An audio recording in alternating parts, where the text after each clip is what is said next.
በእንግሊዝ ሀገር አንዲት ታዳጊ ሴት ላይ ወሲባዊ ትንኮሳ ያደረገው ሀዱሽ ገብረስላሴ የተባለው ኢትዮጵያዊ በደቂቃዎች ውስጥ በቁጥጥር ስር ውሎ የ12 ወራት እስር ሲወሰንበት 5 ዓመታት ደግሞ ማናቸውንም ወሲባዊ ጥቃት እንዳያደርግ የክልከላ ትዕዛዝ ወጥቶበታል። በተጨማሪም ለ10 ዓመታትም የእንግሊዝ ወሲባዊ ጥቃት ተከላካዮች ዝርዝር ውስጥ የተመዘገበ ሲሆን በእነዚህ ጊዜያትም ጥብቅ ክትትል ይደረግበታል ተብሏል። ዜናውን ቢቢሲ፣ ዘ ጋርዲያን፣ ኢንዲፔንደንት እና ሌሎች የእንግሊዝ ታላላቅ ሚዲያዎች ተቀባብለው ዘግበውታል። ፖሊስ እንዳለው አንዲት የ14 ዓመት ታዳጊ ሴት ላይ ሰርክ 11 ከ20 ሲሆን ያልተገባ ድርጊት ሲያደርግ ሪፖርት ደረሰን እናም ወዲያውኑ በቁጥጥር ስር አውለነዋል ብሏል። በቁጥጥር ስር በዋለ በሰዓታት ውስጥም ፖሊስ ምሽቱን ምርመራውን ጀምሮ ክስ ተመስርቶበታል።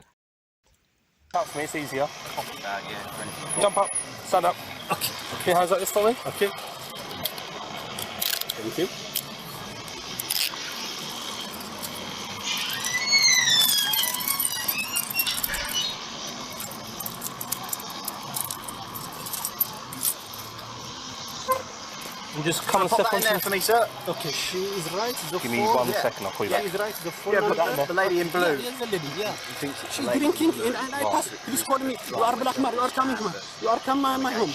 the child. Yeah. Tell me, man. So the allegation is that you've touched a child on the inside of the groin. I am eating. Come over here, I need to search you. Don't cry, it's going to be okay. Come step onto the pavement so I've got a little bit more. Bit more room. You can leave your shoes on, it's okay. Step onto the pavement here. No, stand up. Stand up. There we go. ሀዱሽ ምንም እንኳን ለፖሊስ በሰጠው ቃል 38 ዓመቱ እንደሆነ ቢገልጽም ማስረጃዎቹ ግን 41 ዓመቱ እንደሆነ አረጋግጧል። የቀረበበትንም ሁሉንም ክሶች አልፈጸምኩም ብሎ ለችሎቱ የእምነት ክህደት ቃሉን ሰጥቶ ነበር። ችሎቱን በተሰማው ክስ ሀዱሽ ወንበር ላይ ተቀምጦ ታዳጊዋን ልጅ እንድትስመው ለማድረግ ሲሞክር እናም ወጣ ያሉ ወሲባዊ ጸያፍ ለከፋዎችን ሲናገር ነበር። ይህም ድርጊት የተፈጸመው ሰኔ 30 2017 ዓ.ም ሲሆን በማግስቱ ሐምሌ 1 ራሷኑ ታዳጊዋን ልጅ አግኝቷት ወሲባዊ ትንኮሳ ከማድረጉ በፊት በድጋሚ ሊስማት ሲሞክር ነበር። እንዲሁም ምንም እንኳን የታዳጊዋ ዕድሜ ቢነገረውም ሆነ የትምህርት ቤት ዩኒፎርም ብትለብስ ሀዱሽ ግን ወጣ ያሉ ወሲብ ነክ ለከፋዎችን ሲሰነዝር ነበር ተብሏል። ከዚህ ድርጊት ቀደም ብሎ ሀዱሽ የሥራ ማመልከቻ ደብዳቤ በመጻፍ የተባበረችውን አንዲት አዋቂ ሴትም እንዲሁ ወሲባዊ ትንኮሳ በማድረግና ለመሳምም ሲሞክር ነበር ብሏል ፖሊስ። ይህችም ሴት ለፍርድ ቤት በሰጠችው ምስክርነት ሀዱሽ ይህንን ትንኮሳ እርሷ ላይ ከፈጸመ በኋላ ወዲያውኑ ደግሞ ከታዳጊዋ ልጅ ጋር ያልተገባ ነገር ሲያደርግ አይታው 999 ቁጥር ላይ ለፖሊስ ደውላ ወዲያውኑ በቁጥጥር ስር እንዲውል ሆኗል። የፍርድ ቤቱ የዕለቱ ዳኛም ሀዱሽ በሚከተሉ ድርጊቶቹ ጥፋተኛ ነው ብለዋል። አንደኛ በሁለት ወሲባዊ ትንኮሳዎች፣ ሁለተኛ በአንድ ወሲባዊ ትንኮሳ ሙከራ፣ ሶስተኛ በአንድ ታዳጊዋን ወሲባዊ ድርጊት እንድታደርግ መገፋፋት፣ አራተኛ በአንድ ኃይል አልባ ጥቃት ማድረስ ናቸው። ሀዱሽም መስከረም 13 በዋለው ችሎት ለ12 ወራት በእስር እናም ለ5 ዓመታት ደግሞ ማንኛውንም ሴት እንዳይቀርብ ወይም እንዳይገናኝ የሚያደርግ እገዳ ተጥሎበታል። ለ10 ዓመታትም ወሲባዊ ጥቃት ተከላካዮች መዝገብ ላይ እንዲመዘገብ ሆኗል። ለቆራጦቹ ተጠቂዎቹ ምስጋና ይግባና ሁለቱ ጥቃት የደረሰባቸው ሴቶች እርዳታ እንዲደረግላቸው ወደኛ መምጣታቸው ክሱ በአጭር ጊዜ ውሳኔ እንዲያገኝ ሆነዋል ብሏል። ሀዱሽ ገብረስላሴ እንግሊዝ የገባው በትንሽ ጀልባ አቆራርጦ ሲሆን የደረሰውም ድርጊቱን ከመፈጸሙ ከቀናቶች በፊት ነበር። በቁጥጥር ስር ከዋለ በኋላም ጥገኝነት ጠይቆ ከሚኖርበት ሆቴል ውጪ ከፍተኛ የህዝብ ተቃውሞዎችንና ሰላማዊ ሰልፎችን ቀስቅሷል። ድርጊቱ ታዳጊዋ ለችሎት በሰጠችው የምስክርነት ቃሏ ከወሲባዊ ትንኮሳው በኋላ ቀሚስ መልበስ ተጋላጭነት እንዲሰማኝ አድርጎኛል ብላለች። የህግ አስፈጻሚዎቹ እንዳሉት ሀዱሽ በቁጥጥር ስር ከዋለ በኋላና ውሳኔ እንዳገኘ ወዲያውኑ ወደ ኢትዮጵያ እንዲመለስ እንደሚያደርጉ ተናግረዋል። በሰኔ ወር ላይ ሻባና መሐመድ የተባለ ተከሳሽ ላይ በዋለው የህግ ውሳኔ መሰረት የውጭ ዜጋ የሆኑ ጥፋተኞች ወደ ሀገራቸው እንዲመለሱ ከመደረጋቸው በፊት ከ50 እስከ 30 በመቶ የሚሆነውን የእስር ጊዜ በእንግሊዝ ሀገር እንዲታሰሩ ተደንግጓል። ሀዱሽ በቁጥጥር ስር ከዋለበት ሐምሌ 1 2017 ጀምሮ በእስር ቤት ቆይታው 30 በመቶውን የእስር ጊዜ ስላሳለፈ በአስቸኳይ ወደ ኢትዮጵያ እንዲመለስ ይሆናል ተብሏል።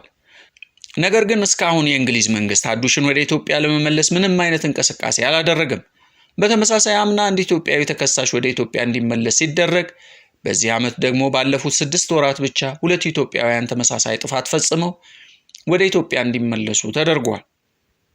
የእንግሊዝ ሀገር ውስጥ ጉዳይ እንዳለው ኢትዮጵያ ዲፖርት ናው አፒል ሌተር ቅድሚያ ወደ ሀገር መመለስና በቀጣይ መጠየቅ የተባለው ፖሊሲ ተግባራዊ ከሚደረግባቸው 23 ሀገራት ዝርዝር ውስጥ ባትካተትም ከቅርብ ጊዜያት ወዲህ ግን በእንደዚህ አይነት ድርጊቶች የሚሳተፉ ኢትዮጵያውያን እየበዙ መጥተዋል ብሏል። የሐዱሽ ተከላካይ ጠበቃ እንዳለው ሐዱሽ በፈጸመው ድርጊት ታላቅ ህዝባዊ ተቃውሞ መድረሱን ካየ በኋላ በተሻለ መጠን ወደ ሀገሩ መመለስ እንደሚፈልግ ለችሎቱ ተናግሯል። ነገር ግን እንደ ሀገር የኢትዮጵያ ስምምነትና አስፈላጊው ሰነድ መሟላት አለበት ተብሏል። የእንግሊዝ የሀገር ውስጥ ጉዳይ ቢሮ እንዴት እንደሚመልሰው እስኪወስን ድረስ በወህኒ ቤት ይቆያል ተብሏል። ሐዱሽ እንዲሁም ከ12 ወራት 6 ወራቱን በወህኒ ቤት ሲያሳልፍ ይህም በቁጥጥር ስር ከዋለበት ጊዜ ጀምሮ ያሉትን 75 ቀናት ታሳቢ ያደርጋል። ከአንድ ዓመት በላይ የተፈረደበት ጥፋተኛ ወዲያውኑ ወደ ሀገሩ እንዲመለስ ይደረጋል በእንግሊዝ ህግ። የእንግሊዝ የሀገር ውስጥ ጉዳይ ቢሮ እንዳለው ሐዱሽን ወደ ሀገሩ የመመለስ ውሳኔን እንደሚያሳልፍ ይጠበቃል። የቢሮው ቃል አቀባይ እንዳለው ደግሞ የውጭ ዜጎች እንደዚህ አይነት ጽኑ ወንጀሎችን በሀገራችን ሲፈጽሙ ሁልጊዜ በራሳችን ተመላሽ ለማድረግ እንወስናለን ብለዋል። የእንግሊዝ መንግስት በዚህ አንድ ዓመት ውስጥ 5200 የውጭ ዜጎች በፈጸሙት ተመሳሳይ ጥፋት ወደ ሀገራቸው ሲመልስ ከባለፈው ዓመት ጋር ሲነጻጸር የ14 በመቶ ጭማሪ አሳይቷል ብሏል። ስለሆነም እነዚህን ወንጀለኞች ከአካባቢያችን ለማስወገድ ማናቸውንም ነገሮች እናደርጋለን ተብሏል። በኋላ እንደተሰማው ሐዱሽ እንግሊዝ በገባባቸው በእነዚህ ጥቂት ቀናቶች ውስጥ ከዚህ በፊትም 5 ተመሳሳይ ጥቃቶች ጥፋተኛ ሆኖ ተገኝቷል። ሁለቱን የ14 ዓመት ታዳጊዎች ከሁለታችሁም አንድ ልጅ መውለድ እፈልጋለሁ እንዳላቸውና ሊስማቸው ከመሞከሩ በፊትም አንዷ ታዳጊ ጭን ላይ እጁን እንዳስቀመጠና ጸጉሯን እንደደባበሰ ክሱ ላይ ተጠቅሷል። አንዲት ትልቅ ሴትንም ለመሳም እንደሞከረና እጁንም እግሯ ላይ እንዳደረገ ቆንጆ እንደሆነች እንደነገራትም በችሎቱ ጨምሮ ተነግሯል።